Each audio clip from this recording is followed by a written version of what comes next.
NLFB नि army chief बिथांखौ सोनायनि आन्दारावहाय totally politically कनस्पिरेसि दं। जुदिसो पलिटिकेलि कनस्पिरेसि खालामनो आरो नाजादोंब्ला बेनिफ्राय गोजानाव थानाया मोजां जागोन। शान्ति सुक्ति खालामनायनि उनावहाय दिनै सासे सिगनेटरि बिथां रन्जन दैमारि बिथांखौ जेलाव फिनलांफिनदों। दा बैफोरनि थाखायनो दिनै NLFB आ जोनोम जानो गोनां जादों।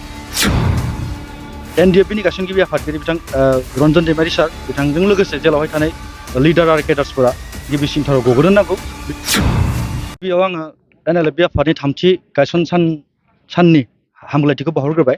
जों NLFB आफादनि थामथि गायसन सानखौहाय उदालगुरि जिल्लायाव थानाय सनाय NLFB डेजिगनेटेड केम्पआवहाय जोङो फालिदों।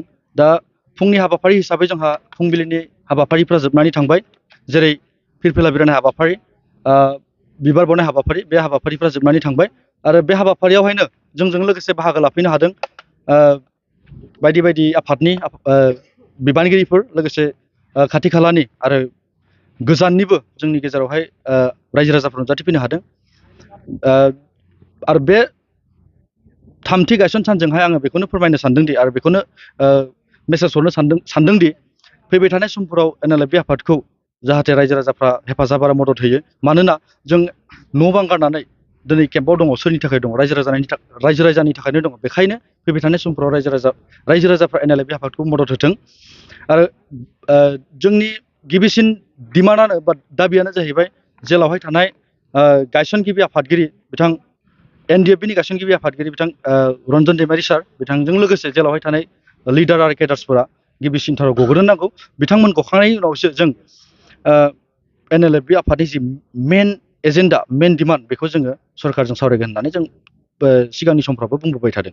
दिनैनि बे NLFB नि थामथि जिथु बोसोर जोनोम सान खुंबाय, बे समावहाय सरकारजों रायलायनायनि बेलायाव बेसेबां आवगायदों बा मा होननानै नोंथांमोना सरकारनिफ्राय रादाय मोनदों?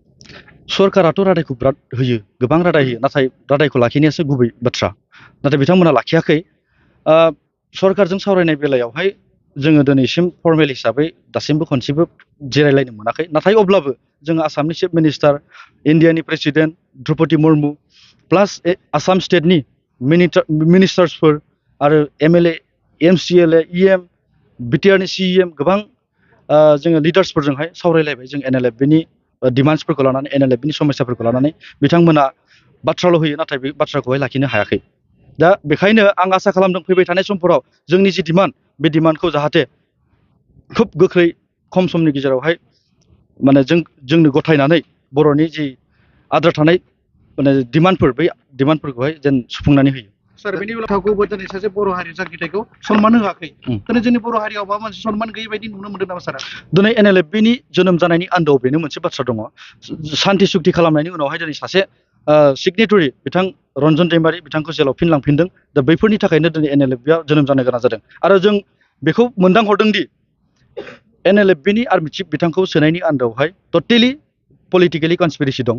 आरो जुदिसो पलिटिकेलि कनस्पिरेसि खालामनो आरो नाजादोंब्ला बेनिफ्राय गोजानाव थानाया मोजां जागोन। मानोना आफाद मोनसेखौ लानानै आरो सोरबा व्यक्तिखौ लानानै पलिटिक्स दा खालामथों। जों NLFB आफादा बेखौनो खावलायो, सोरबा आफादखौ लानानै आरो सोरबा व्यक्तिखौ लानानै पलिटिक्स दा खालामथों। पलिटिक्स खालामदों, पलिटिक्सनि जायगायाव खालाम, नाथाय हारि आरो आफादखौ लानानै पलिटिक्सखौ दा खालामथों। नोंथांमोननि जिथुनाखि बेबायदि सावरायनाय बेलायावहाय सरकारा जुदि एसेबो खोमा होआबा, जुदि खोनासङाब्ला, बेनि उननि समाव मा? फैबाय थानाय समफोराव जुदि सरकारा जोंनि जि डिमान्डफोर, बे डिमान्डफोरखौ जोंनो होफुङाब्ला जोङो जोंनि जि दावहा, बे दावहाखौ जों कन्टिनिउ लांबाय थागोन। बियो दावहाया गोबां रोखोमनि दावहा थायो, जों बेखौ दायो बुंथ'ला। नाथाय जोंनि दावहाया कन्टिनिउ जाबाय थागोन जेब्लासिम बर'नि समस्या जोबा आरो जेब्लासिम NLFB आफादनि डिमान्डखौ जोङो मोनफुङा, अब्लासिम जोंनि दावहाया जाबाय थागोन।